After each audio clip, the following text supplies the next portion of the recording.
अध्याय 6 विकास। विद्यार्थियों, मैं आपके लिए एनसीईआरटी की line by line word by word audio book लेकर आया हूँ। उसके कुल हमारे 5 अध्याय हो चुके हैं और आज हम 6वां अध्याय कर रहे हैं, और वो भी विद्यार्थियों नई एनसीईआरटी जो मार्केट में न्यू एनसीईआरटी चल रही है उसकी रीडिंग कर रहे हैं हम। उसकी ऑडियो बुक बनाई है हमने और मुझे आशा है कि ये ऑडियो बुक आपकी बोर्ड एग्ज़ाम और नीट एग्ज़ाम में कई हद तक मदद करेगी। 6 विकास। विकासीय जीव विज्ञान पृथ्वी पर जीव रूपों के इतिहास का अध्ययन है। वस्तुतः विकास में क्या है?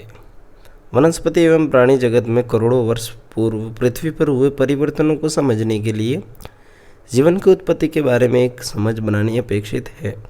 अर्थात हमें पृथ्वी, तारों और यहाँ तक कि स्वयं ब्रह्मांड के विकास को जानना होता है। अटकलबाजियों से पूर्ण कल्पित कहानियों के क्रम देखने सुनने में आते हैं। ये कहानी जीवन की उत्पत्ति और पृथ्वी नामक ग्रह पर जीवन के रूपों का विकास या जैव विविधता की है, जो कि पृथ्वी के निकास एवं स्वयं ब्रह्मांड के विकास के पृष्ठभूमि के साथ सन्निहित हैं। 6.1 जीवन की उत्पत्ति। जब हम साफ स्वच्छ अंधेरी रात में आसमान की ओर तारों को देखते हैं तो हम लोग एक तरह से बीते हुए समय की ओर देखते हैं। तारा की दूरियों को प्रकाश वर्षों यानी लाइट ईयर में मापा गया है। आज हम जिस वस्तु को तारों के रूप में देखते हैं उसकी प्रकाश यात्रा लाखों वर्ष पूर्व हुई थी। वे हमसे करोड़ों अरब मील दूर हैं और आँखों तक पहुँच रहे हैं। हालांकि हम अपने आसपास की चीज़ों को जब देखते हैं तो वो हमें तुरंत दिख जाती है, चूँकि वे वर्तमान काल की है। इस तरह से जब हम सितारों को देखते हैं तो हम स्पष्ट रूप से भूतकाल में ताक झाँक रहे होते हैं। जीवन की उत्पत्ति को ब्रह्मांड के इतिहास में एक अनूठी घटना माना गया है। ब्रह्मांड विशाल है। यही मायने में कहा जाए तो पृथ्वी ही अपने आप में ब्रह्मांड की एक कणिका मात्र है। ब्रह्मांड अत्यंत ही प्राचीन, लगभग 20,000 करोड़ यानी 200 बिलियन वर्ष पुराना है। ब्रह्मांड में आकाशगंगाओं के विशाल समूह समेकित है। आकाशगंगाओं में सितारे और गैसों के बादल एवं धूल समाहित रहते हैं। ब्रह्मांड के आकार को ध्यान में रखते हुए पृथ्वी केवल एक बिंदु या कणिका मात्र है। ब्रह्मांड की उत्पत्ति के बारे में हमें बिग बैंग नामक महाविस्फोट का सिद्धांत कुछ बताने का प्रयास करता है। यह एक अनूठी कल्पना है से महाविस्फोट का भौतिक रूप है। इसके फलस्वरूप ब्रह्मांड का विस्तार हुआ और तापमान में कमी आई। कुछ समय बाद हाइड्रोजन एवं हीलियम गैसें बनी। ये गैसें गुरुत्वाकर्षण के कारण संघनीभूत हुई और वर्तमान ब्रह्मांड की आकाशगंगाओं का गठन हुआ। मिल्की वे नामक आकाशगंगा के सौर मंडल में पृथ्वी की रचना 4.5 यानी 4.5 बिलियन वर्ष यानी 450 करोड़ वर्ष पूर्व माना जाता है। प्रारंभिक अवस्था में पृथ्वी पर वायुमंडल नहीं था। जल, वाष्प, मीथेन, कार्बन डाइऑक्साइड तथा अमोनिया आदि धरातल को ढकने वाले गलित पदार्थों से निर्मुक्त हुई। सूर्य से आने वाले पराबैंगनी यानी अल्ट्रावायलेट किरणों ने पानी को H2 तथा O2 यानी हाइड्रोजन एवं ऑक्सीजन में विखंडित कर दिया तथा हल्की H2 मुक्त हो गई। ऑक्सीजन ने अमोनिया एवं मीथेन के साथ मिलकर पानी, कार्बन डाइऑक्साइड तथा अन्य गैसों आदि की रचना की। पृथ्वी के चारों ओर ओजोन परत का गठन हुआ। जब यह ठंडा हुआ तो जल वाष्प बरसात के रूप में बरसी और गहरे स्थान पर भर गए, जिससे महासागरों की रचना हुई। पृथ्वी की उत्पत्ति के लगभग 50 करोड़ यानी 500 मिलियन वर्ष के बाद अर्थात 400 करोड़ वर्ष पहले जीवन प्रकट हुआ। क्या जीवन अंतरिक्ष से आया था? कुछ वैज्ञानिकों का यह विश्वास है कि अंतरिक्ष से ही आया है। पूर्व ग्रीक विचार को मानना है कि जीवन की स्पोर नामक इकाई विभिन्न या अनेक ग्रहों में स्थानांतरित हुई, पृथ्वी जिनमें एक थी। कुछ खगोल वैज्ञानिक पेनिस्पर्मिया यानी सर्वबीजाणु को अभी भी अपना मन पसंदीदा सिद्धांत मानते हैं। काफ़ी समय तक ये भी माना जाता रह गया कि जीवन क्षयमान और सड़ती हुई सामग्री जैसे कि भूसे, कीचड़ आदि से प्रकट हुआ। यह स्वतः जनन यानी स्पॉन्टेनियस जनरेशन नामक सिद्धांत था। लुई पाश्चर ने सावधानीपूर्वक प्रयोगों को करते हुए प्रदर्शित किया कि जीवन पहले से विद्यमान जीवन से ही निकल कर आता है। उसने ये प्रदर्शित किया कि पहले से जीवाणु रहित किए गए फ्लास्क में मृत यीस्ट से जीव पैदा नहीं होते हैं, जबकि दूसरे खुले फ्लास्क में मृत यीस्ट को रखने से कुछ समय बाद नए जीव आ जाते हैं। इस प्रकार से स्वतः जनन सिद्धांत को एक बार सदा के लिए खारिज कर दिया गया। हालांकि इन सब बातों से ये उत्तर नहीं मिलता कि पृथ्वी पर जीवन सबसे पहले कब आया। रूस के आपेरिन तथा इंग्लैंड के हाल्डेन नामक वैज्ञानिकों ने यह प्रस्तावित किया कि जीवन का पहला स्वरूप पूर्व विद्यमान जीवन रहित कार्बनिक अणु उदाहरण आरएनए, प्रोटीन इत्यादि से आया हुआ हो सकता है और जीवन की वह रचना उस रासायनिक विकास के बाद घटित हुई थी जिससे अकार्बनिक संघटकों से विविध कार्बनिक अणु का गठन हो सका। उस समय पृथ्वी की अवस्था उच्च ताप, ज्वालामुखीय तूफान वाली तथा वायुमंडल में मीथेन, अमोनिया आदि की कमी वाली थी। एक अमेरिकी वैज्ञानिक एस.एल. मिलर ने 1953 में अपनी प्रयोगशाला में इसी पैमाने की स्थितियाँ पैदा की। चित्र 6.1 चित्र देख लेते हैं। ये मिलर का प्रयोग का चित्र है भाई। ये गैस है, खास इम्पोर्टेंट, याद रखना है आपको। चलिए वापस चलते हैं अपने टॉपिक पर। इसने एक बंद फ्लास्क में निहित मीथेन, हाइड्रोजन,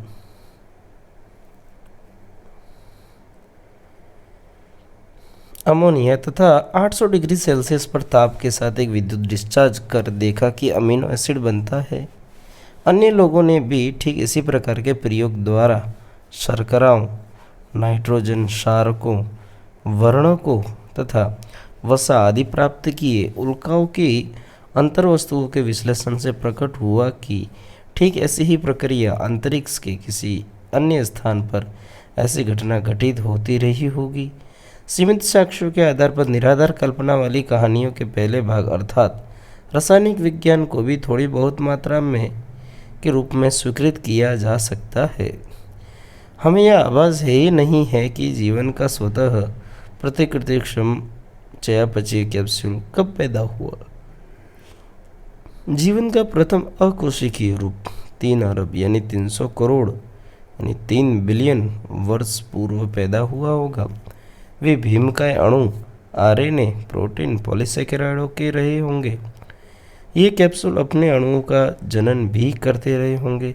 सर्वप्रथम कोशिकीय प्रकार का जीवन का रूप 200 करोड़ वर्ष तक प्रकट नहीं हुआ होगा। कदाचित ये कोशिकीय रहे होंगे। सभी रूप उस समय जलीय वातावरण में ही रहे होंगे। आजीवात जनन अर्थात जीवन की अजीवों से उत्पत्ति के सिद्धांत की स्वीकृति को आज बहुमत मिला है। फिर भी एक बार बन चुकने पर किस प्रकार कोशिकीय जीवन के प्रथम प्रतिनिधियों ने आज जटिल जैव विविधता प्राप्त की, इस पर आगे चर्चा की गई है। 6.2 जीवन स्वरूप का विकास एक सिद्धांत। परंपरागत धार्मिक साहित्य हमें एक विशेष सृष्टि का सिद्धांत बताता है।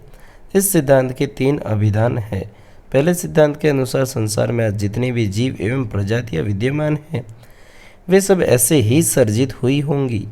दूसरे सिद्धांत के अनुसार उत्पत्ति के समय से ही ये जैव विविधता थी और भविष्य में भी ऐसी ही रहेगी। तीसरे के अनुसार पृथ्वी केवल 4000 वर्ष प्राचीन है और सभी विचारों में प्रचंड परिवर्तन 19वीं सदी में आए होंगे। यह अवधारणा HMS बीगल नामक विश्व समुद्री जहाज के दौरान अवलोकनों पर आधारित है। चार्ल्स डार्विन ने निष्कर्ष निकाला कि विद्यमान सजीव कमोवेश आपस में तो समानता रखते हैं बल्कि उन जीव रूपों में भी समानता रखते हैं जो करोड़ों वर्ष पूर्व के समय विद्यमान थी। अब बहुत सारे जीव रूप जीवित विद्यमान नहीं हैं।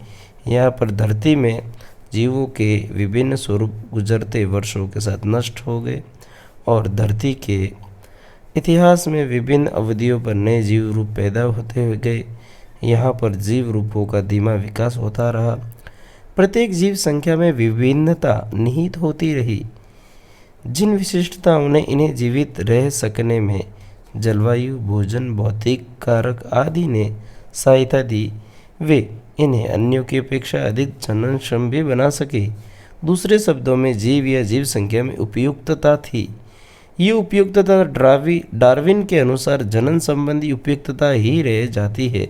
जो वातावरण में अधिक उपयुक्त थे उनकी संतानें हुई और अंत में उनका वर्ण हो गया।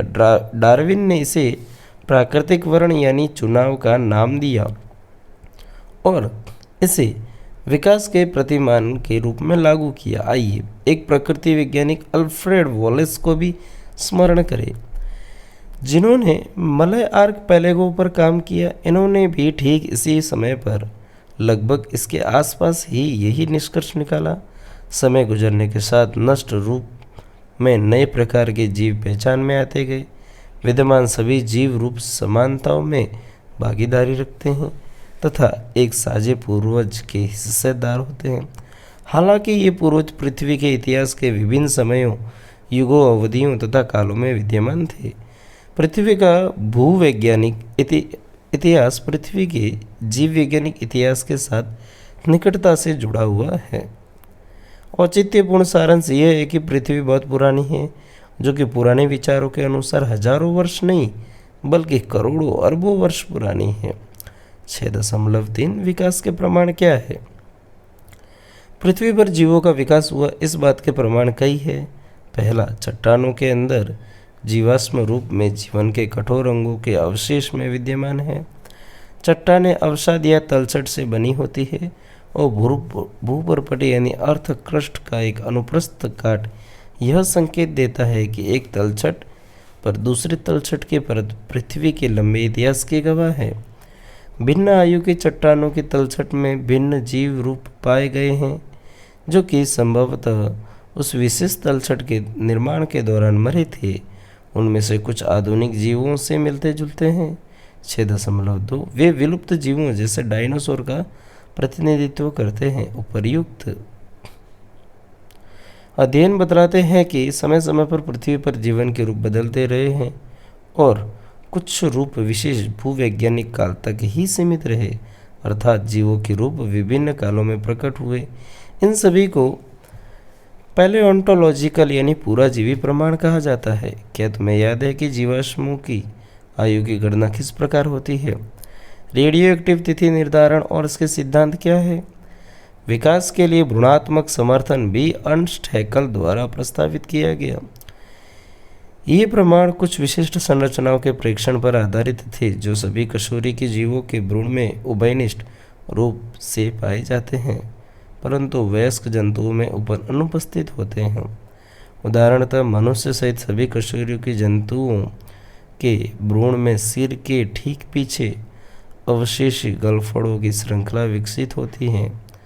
गलफड़े केवल मत्स्य में ही क्रियाशील होते हैं तथा किसी अन्य वयस्क कशेरुकी जंतुओं में अनुपस्थित होते हैं, परंतु ये प्रस्ताव कार्ल अर्नस्ट बेयर द्वारा सावधानीपूर्वक किए गए गहन अध्ययन के आधार पर अस्वीकार कर दिया गया। उसने देखा कि भ्रूण कभी भी उन अन्य जंतुओं की वयस्क अवस्थाओं से नहीं गुजरता। तुलनात्मक शरीर विज्ञान यानी शारीरिकी या आकृति विज्ञान यानी आकारिकी आज के जीवों में तथा वर्षों पूर्व विद्यमान जीवों के बीच एक रूपता एवं विभिन्नता दर्शाता है। इस प्रकार की समानताओं को साझे पूर्वजों के साथ के रिश्ते के रूप में जाना जा सकता है। उदाहरण के लिए वेल, चमगादड़ों, चीता और मानव सभी स्तनधारी अग्रपाद की अस्थियों में समानता दर्शाते हैं। वे यद्यपि भिन्न क्रियाकलाप संपन्न करते हैं, परंतु उनकी शारीरिक संरचना समान होती है, जैसे कि प्रगंडिका यानी ह्यूमरस, प्रकोष्ठिका यानी रेडियस, अंतः प्रकोष्ठिका यानी अल्ना, मणिबंधिका यानी कार्पेल्स, करभिका यानी मेटाकार्पेल्स, अंगुलास्थि यानी फेलेंजेस आदि। भिन्न भिन्न कार्य संपन्न करने के कारण वही रचना भिन्न रूप ले लेती है। ये अपसारी विकास और संरचनाएं समजातीय होती हैं। जिसमें समान पूर्वज परंपराएं होती है। इस घटना को समझातता कहते हैं। इसके अन्य उदाहरण कशेरुकी हृदयों एवं मस्तिष्कों की है। इसी प्रकार से पेड़ों में भी बोगनविलिया एवं कुकुरबिटा के कांटों एवं प्रतानों में भी समझातता का प्रदर्शन दिखता है। तुल्य रूपता बिल्कुल विपरीत स्थिति को दिखलाती है। पक्षी एवं तितलियों के पंख लगभग समान दिखते, लेकिन इनमें पूर्वज परंपरा सामान्य नहीं है और न ही शरीर की रचना में समानता है, भले ही वे समान क्रिया को संतुष्ट करते हैं। इसके अलावा अनुरूपता या तुल्य रूपता का उदाहरण ऑक्टोपस यानी अष्टभुज तथा स्तनधारियों की आँखों की है, या पेंगुइन और डॉल्फिन मछलियों के पंखों यानी फ्लिपर्स में अनुरूपता है। कोई तर्क दे सकता है कि समान आवासीय विशिष्टताओं के कारण जीव ने समूहों ने समान अनुकूली विशिष्टताओं को चयनित किया, क्योंकि उनके कार्यकलाप समान थे। फिर भी उनकी अनुरूपता का आधार अभिसारी विकास है। ठीक इसी प्रकार से समझातता भी अपसारी विकास पर आधारित है। तुल्य रूपता के अन्य उदाहरण शकरकंदी जड़ मूल रूपांतरण तथा आलू यानी तना रूपांतरण। चित्र 6.3 में चित्र देख लेते हैं, यहाँ से लेकर नीचे तक।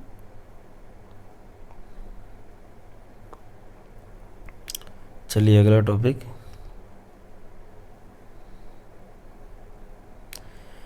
तर्क के ठीक इसी बिंदु पर प्रोटीनों एवं जीनों की कार्यदक्षता की समानताएं विविध जीवों की निश्चित क्रियाशीलता एक सामान्य पूर्वज परंपरा का संकेत देती है। जैव रासायनिक समानताएं भी ठीक इसी साजी वाली पूर्वज परंपरा की ओर इशारा करती हैं। जैसे कि विविध जीवों के बीच संरचनात्मक समानताओं में थी। मनुष्यों ने पादपों एवं पशुओं को कृषि, बागवानी, खेल तथा सुरक्षा के लिए चुना और बहुत सारे जंगली जानवरों को पालतू बनाया तथा खेती फसलें उगाई। इस सघन प्रजनन कार्यक्रमों द्वारा नस्लें तैयार हुई जो कि अन्य वंश प्रकारों से भिन्न थी, जैसे कुत्ता, लेकिन फिर भी वो उसी समूह से है। ये तर्क दिया जा रहा है कि यद्यपि मनुष्य 100 साल के भीतर नई नस्ल पैदा कर सकता है, तो प्रकृति भी यही कार्य लाखों लाख वर्ष में क्यों नहीं कर सकती। प्राकृतिक वर्ण के समर्थन में एक अन्य अवलोकन इंग्लैंड के शलभों यानी मॉथ के संग्रह का है।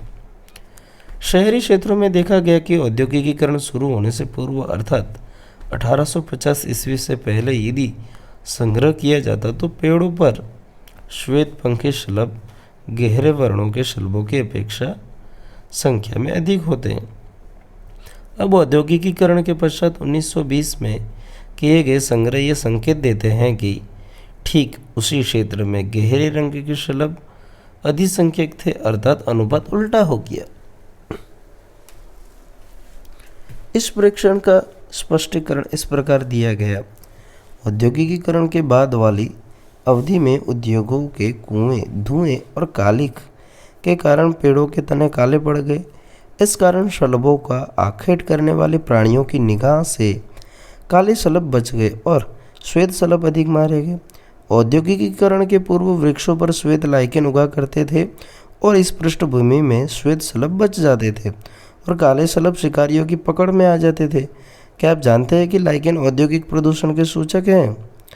ये प्रदूषित स्थानों में नहीं उगते, इसलिए शलभ इनके छद्मावरण में सुरक्षित रह पाते थे।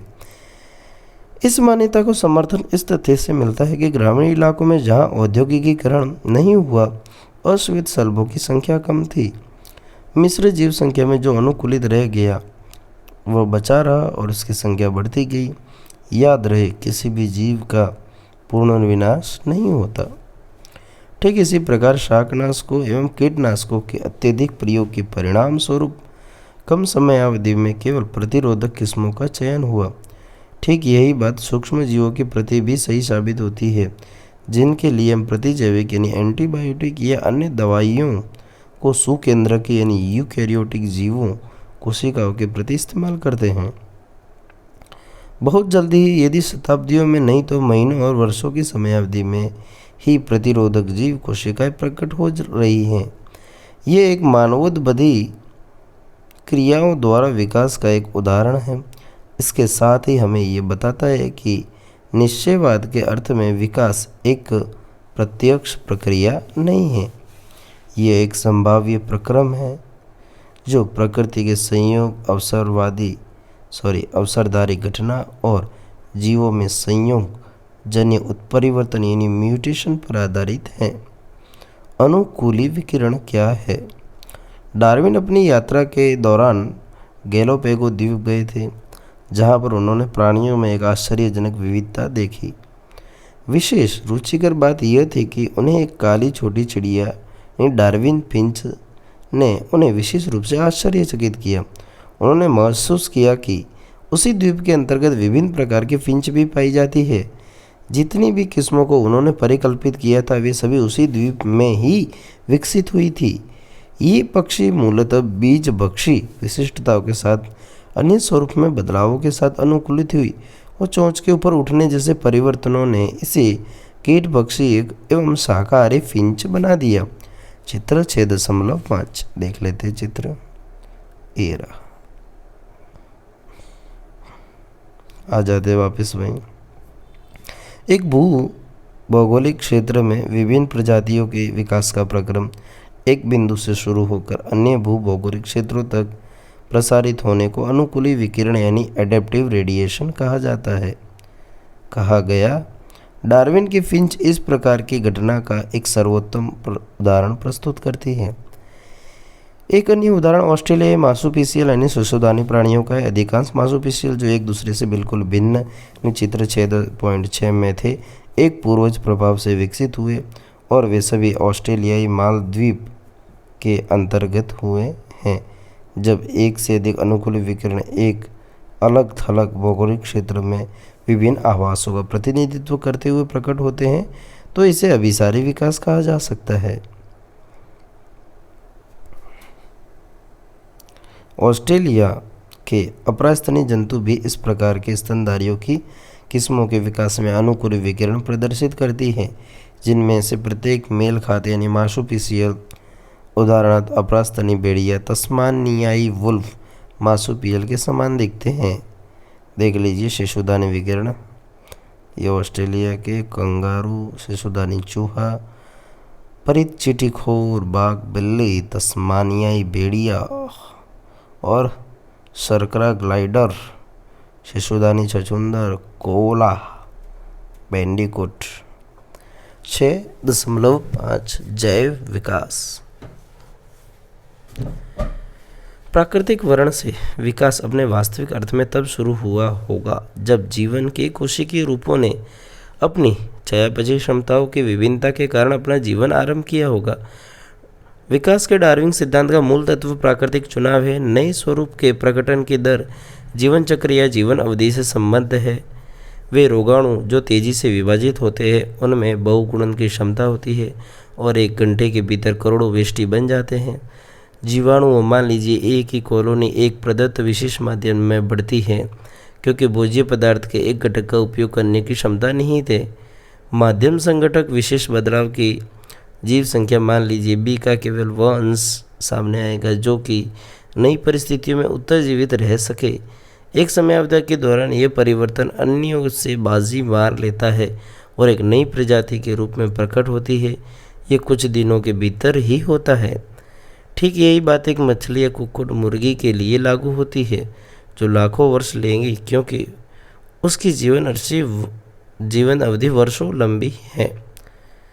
यहाँ पर हम कह सकते हैं कि एक ही अपेक्षा बे की उपयुक्तता बेहतर है। प्रकृति उपयुक्तता को चुनती है। हमें अवश्य याद रखना है कि यह तथाकथित उपयुक्तता उन विशिष्टताओं पर आधारित है जो कि वंशानुगत होती है।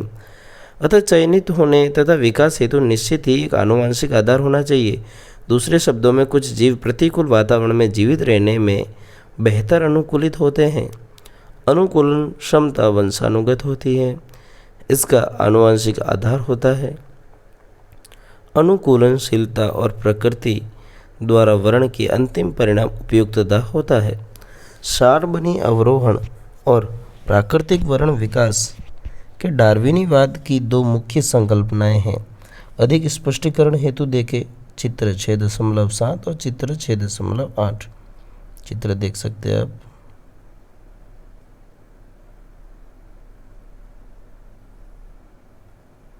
चलिए, डार्विन से पहले एक फ्रांसीसी प्रकृति विज्ञानी लामार्क ने कहा था कि जीव रूपों का विकास अंगों के उपयोग एवं अनुपयोग के कारण हुआ। उन्होंने जिराफ का उदाहरण दिया, जिसमें ऊंचे पेड़ों के फुनगियों की पत्तियों को चरने के लिए अपने गर्दन की लंबाई बढ़ाकर अनुकूलन किया। इस लंबी गर्दन की प्राप्ति की विशिष्टता को उत्तरवर्ती संततियों को प्रदान किया और वर्षों वर्ष बाद जिराफ ने धीरे धीरे इतनी लंबी गर्दन को प्राप्त किया। आज इस अटकलबाजी पर कोई विश्वास नहीं करता। क्या विकास एक प्रक्रम है अथवा एक प्रक्रम का परिणाम है? आज हम जो दुनिया देख रहे हैं, चाहे वह अचेतन हो या चेतन, यह केवल विकास की क्रमिक कहानी है। जब हम दुनिया की इस कहानी की व्याख्या करते हैं तो हम विकास को एक प्रक्रम के रूप में वर्णित करते हैं। दूसरे शब्दों में, जब हम पृथ्वी पर जीवन की कहानी का वर्णन करते हैं तब हम विकास के प्राकृतिक चुनाव नामक एक प्रक्रम के परिणामों की व्याख्या करते हैं। हम अभी तक पूरी तरह से स्पष्ट नहीं हैं कि हम विकास और प्राकृतिक चुनाव को एक प्रक्रम के रूप में देखें या फिर अज्ञात प्रक्रमों के अंतिम परिणाम के रूप में। यह संभव हो सकता है कि थॉमस मॉल्थस के समष्टि संदर्भ में किए गए कार्यों ने डार्विन को प्रभावित किया हो। प्राकृतिक चुनाव कुछ खास प्रेक्षणों पर आधारित है जो कि तथ्यात्मक है। उदाहरण के लिए, प्राकृतिक संसाधन सीमित है। मौसमी उतार चढ़ावों को छोड़कर जीव संख्या स्थिर रहती है। एक जीव संख्या के सदस्य विशिष्टताओं में भिन्न होते हैं। वस्तुतः दो समष्टियाँ एक जैसी नहीं होती हैं, यद्यपि ऊपरी तौर पर वे एक जैसे दिखते हैं। तथापि अधिकतर विविधता वंशागत होती है। यद्यपि वास्तविकता यह है कि सिद्धांत रूप में जीव संख्या विस्फोटक रूप में बढ़ सकती है। यदि हर एक स्वतंत्र जीव अधिकतम प्रजनन करे, इस तथ्य को बैक्टीरियाई जीव संख्या की वृद्धि में देखा जा सकता है। और ये तथ्य कि वास्तविकता में जीव संख्या का आकार सीमित है का मतलब है कि संसाधनों के लिए प्रतियोगिता है। केवल कुछ ही दूसरों की कीमत पर उत्तरजीवित रह पाते हैं, जो कि स्वयं नई फल फूल यानी उन्नति कर सकते हैं। डार्विन की नूतनता एवं वैचारिक प्रगल्भता अंतर विचार यह था कि उन्होंने दावा किया कि विविधता जो कि वंशागत होती है और कुछ एक के लिए संसाधनों की उपयोगिता बेहतर बनाती हैं, पर्यावरण से बेहतर अनुकूलन करती हैं, केवल उन्हें ही इस योग्य बनाती है कि वे प्रजनन करें और अधिकाधिक संतति छोड़ जाएं। इस प्रकार से एक समयावधि के दौरान बहुत सारी पीढ़ियों के बाद उत्तरजीवी अधिकाधिक संततियाँ छोड़ जाएंगे और वे जीव संख्या की विशिष्टता में एक बदलाव होंगे। इस तरह पैदा होने के लिए नए स्वरूप प्रकट होते हैं। 6.6 विकास की क्रिया विधि। विविधता का उद्गम क्या है और प्रजाति की उत्पत्ति कैसे होती है? यद्यपि मेंडल ने ऐसे वंशानुक्रमिक कारकों के विषय में बताया जो दृश्य प्ररूप यानी फिनोटाइप को प्रभावित करते हैं, डार्विन ने इस तरफ ध्यान नहीं दिया कि इस विषय में चुप्पी ही साधी। 20वीं सदी के प्रथम दशक में ह्यूगो डिवरीज ने इवनिंग प्रिमरोज पर काम करके म्यूटेशन उत्परिवर्तन के विचार को आगे बढ़ाया। म्यूटेशन का अर्थ है जीव संख्या में सहसा आने वाले बड़े बड़े परिवर्तन। इनका मत था कि ये बड़े परिवर्तन ही विकास के कारण है, न कि छोटी छोटी विविधताएं जिन पर डार्विन ने बल दिया था। उत्परिवर्तन यादृच्छिक और दिशाहीन होते हैं, जबकि डार्विन की विविधताएं छोटी छोटी और दिशावान। डार्विन के लिए विकास क्रमबद्ध होता है, जबकि डिवरीज के अनुसार उत्परिवर्तन ही प्रजाति यानी स्पीशीज की उत्पत्ति का कारण है। उन्होंने इसे साल्टेशन यानी विशाल उत्परिवर्तन का बड़ा कदम बताया। समष्टि आनुवंशिकी में किए गए बाद के अध्ययनों से इसमें स्पष्टता आ गई।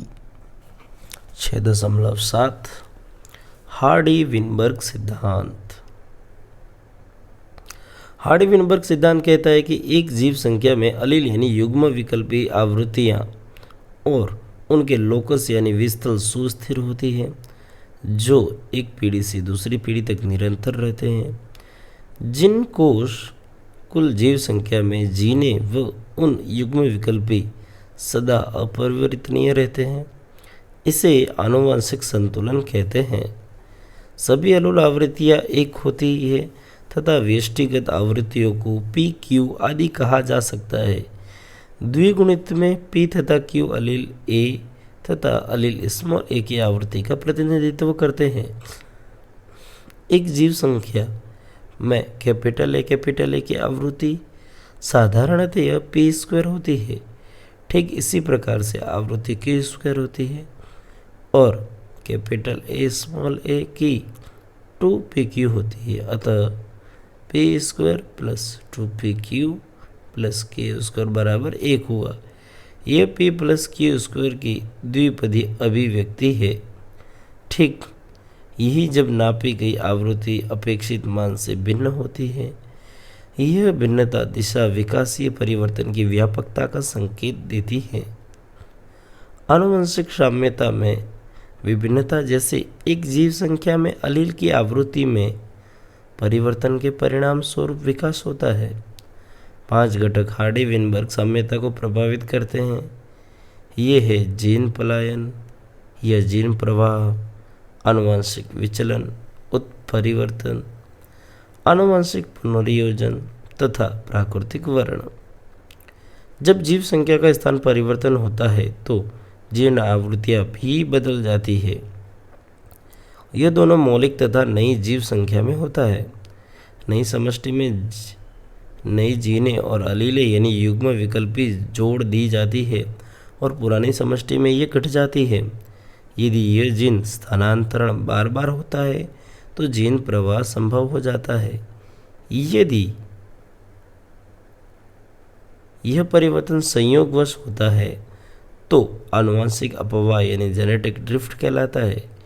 कभी कभी अलील आवृत्ति का यह परिवर्तन समष्टि के नए नमूनों में इतना भिन्न हो जाता है तो वह नूतन प्रजाति यानी स्पीसीज ही हो जाती है।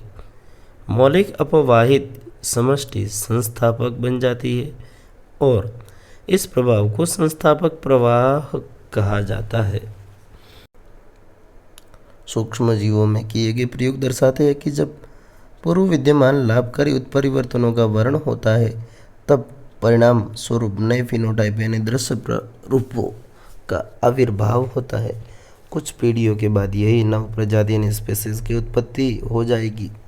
प्राकृतिक वर्ण वह प्रक्रम है जिससे अधिक जीवनक्षम वंशानुगत विविधता को जनन के अधिक अवसर मिलते हैं और संतानें अधिक संख्या में उत्पन्न होती है। तार्किक विश्लेषण हमें विश्वास दिलाता है कि उत्परिवर्तन या युग्मक उत्पादन के दौरान का पुनर्योजन या जीन अपवाह का परिणाम होता है। जीन आवृत्ति या अलील का आगामी पीढ़ी के में परिवर्तन जनन की सफलता के सहारे से प्राकृतिक वर्ण इसको भिन्न समष्टि का आभास दे देता है। प्राकृतिक वर्ण स्थायित्व प्रदान करता है। समष्टियों को लक्षण प्राप्त होना, दिशात्मक परिवर्तन या विदारण डिसरप्शन जो वितरण वक्र के दोनों सिरों में होता है। चित्र 6.8 यानी 6.8 विकास का संक्षिप्त विवरण। लगभग 200 मिलियन वर्ष पूर्व पृथ्वी पर जीवन का प्रक्रम एक कोशिकीय रूप प्रकट हुआ। विशाल वृहद अणु का गैर कोशिकीय पुंज झिल्ली में आवरण के साथ कोशिका में कैसे विकसित हुआ, इसकी क्रियाविधि अज्ञात रही। इसमें से कुछ कोशिकाओं में ऑक्सीजन यानी O2 को मुक्त करने की क्षमता थी। यह अभिक्रिया संभवतः प्रकाश संश्लेषण में प्रकाश की अभिक्रिया के समान ही रही होगी। जहाँ पर पानी संग्रहित होकर सौर ऊर्जा की सहायता से विघटित होता है। यह ऊर्जा प्रकाश संग्राही वर्णकों से प्रेरित होती है। धीरे धीरे एक कोशिकीय जीव बहुकोशिकीय जीवों में परिवर्तित हुए। 500 मिलियन वर्ष पूर्व अकशेरुकी जीव बने एवं क्रियाशील हुए। जबड़े रहित मछली संभवतः 350 मिलियन वर्ष पूर्व विकसित हुई। समुद्री खरपतवार एवं कुछ पादप संभवतः 320 मिलियन वर्ष पूर्व अस्तित्व में आए। हमने पहले भी बताया था कि जो जीव धरती पर प्रकट हुए वे पादप थे। जब धरती पर पशु अस्तित्व में आए तब ये पादप धरती पर खूब फैल चुके थे। मजबूत एवं सुदृढ़ पंखों वाली मछलियाँ धरती पर आ जा सकती थी। ऐसा लगभग 350 मिलियन वर्ष पूर्व संभव हुआ था। सन 1938 में दक्षिण अफ्रीका में एक मछली पकड़ी गई जो सीलाकेंथी थी, जिसे विलुप्त मान लिया गया था। ऐसे प्राणियों को लोबेफिन यानी पालीपरव कहा गया, जो पहले उभयचर प्राणी के रूप में विकसित हुए और जो जल एवं थल दोनों पर ही रहे। हमारे आसपास इनका कोई भी नमूना नहीं बचा है। हालांकि ये आधुनिक युग के प्राणी मेंढक एवं सैलामेंडर यानी सरट जीवों के पूर्वज थे। यही उभयचर प्राणी सरीसृपों के रूप में विकसित हुए। ये मोटे कवच वाले अंडे देते हैं, जो उभयचर अंडों की तरह धूप में सूख नहीं जाते। एक बार फिर आज हम इनके केवल उत्तराधिकारी कच्छप, कछुआ तथा मगर यानी क्रोकोडाइल या घड़ियाल ही देख सकते हैं। अगले 200 मिलियन वर्ष बाद विभिन्न आकार एवं आकृति वाले सरीसृपों ने पृथ्वी पर आधिपत्य कायम किया। विशाल पर्णांग यानी फर्न या टेरिडोफाइट उपस्थित थे, किंतु वे सभी धीरे धीरे मरकर कोयले के भंडार बन गए। इनमें से कुछ सरीसृप पुनः पानी में वापस चले गए और लगभग 200 मिलियन वर्ष पूर्व संभवतः मछली जैसे सरीसृप यानी इक्थियोसाइसस में के रूप में प्रकट हुए। पृथ्वी पर रहने वाले सरीसृप निश्चित ही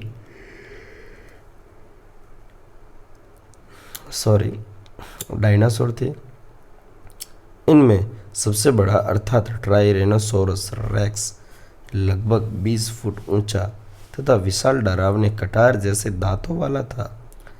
लगभग 65 मिलियन वर्ष पूर्व अचानक पृथ्वी से डायनासोर समाप्त हो गए। हमें इसके सही कारणों का पता नहीं है। कुछ लोगों का मत है कि वातावरण एवं जलवायु परिवर्तनों ने इन्हें मारा। कुछ लोग मानते हैं कि इनमें से ज़्यादातर पक्षियों के रूप में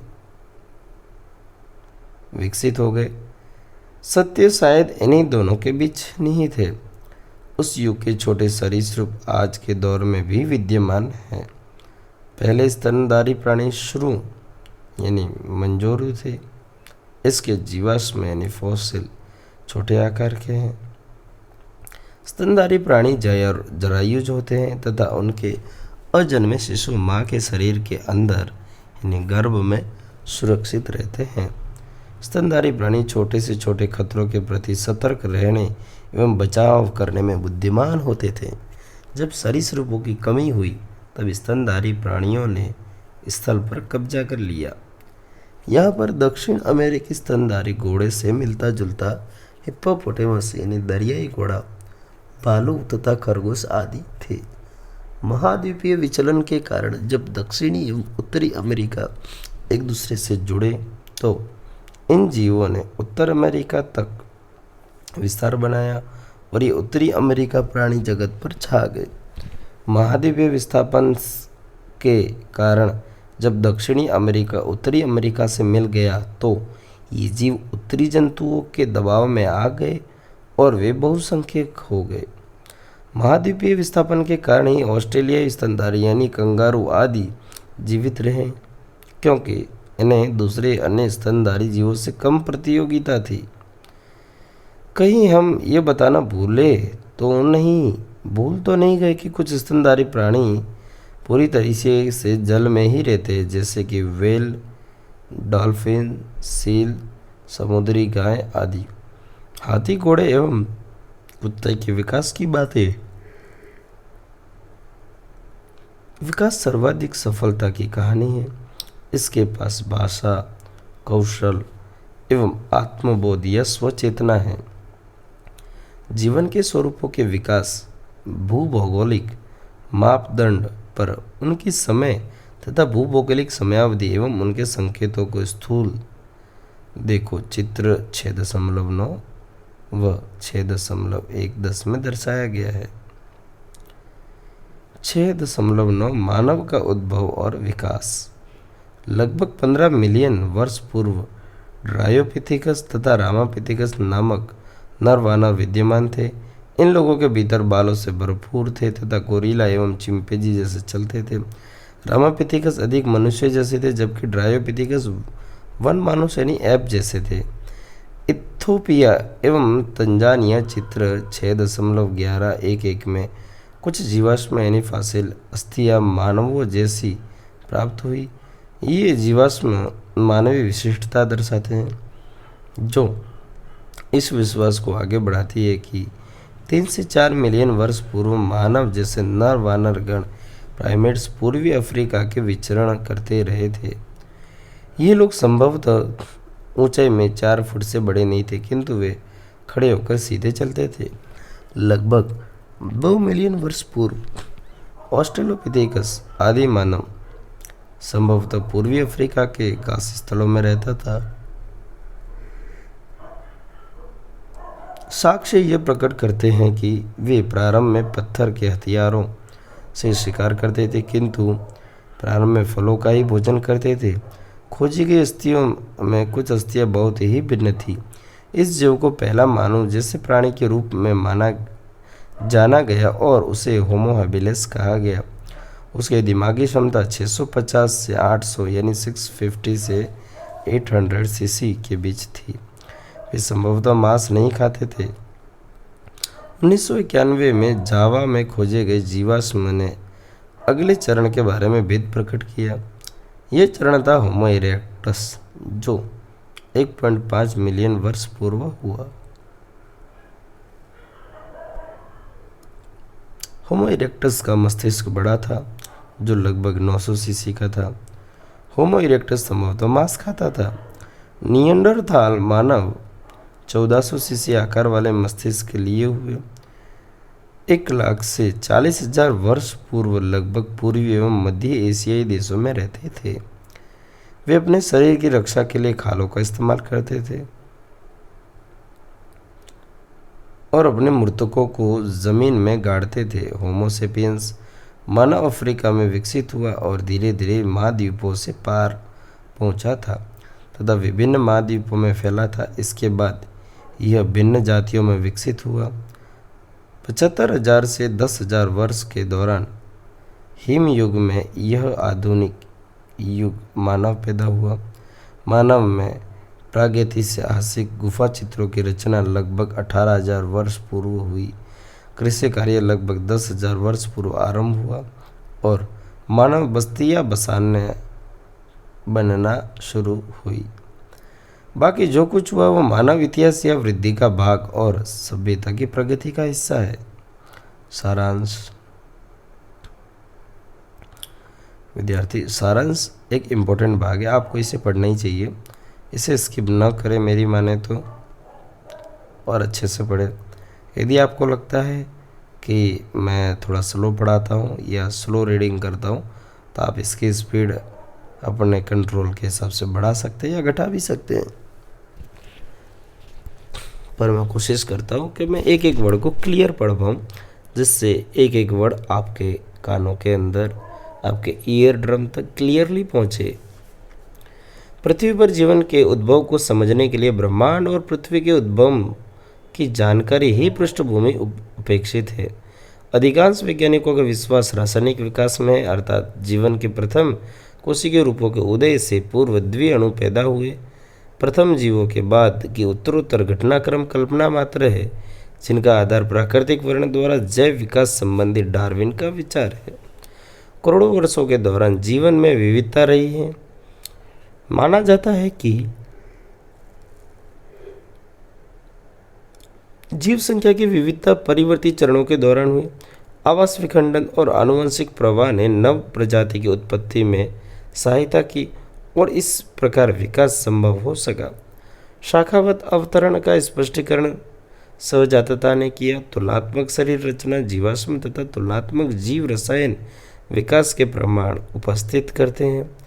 व्यक्तिगत प्रजाति के विकास की कहानियों में आधुनिक मानव की विकास तथा कथा सबसे रोचक है और लगता है कि यह मानव मस्तिष्क और भाषा में विकास के समांतर चलता है।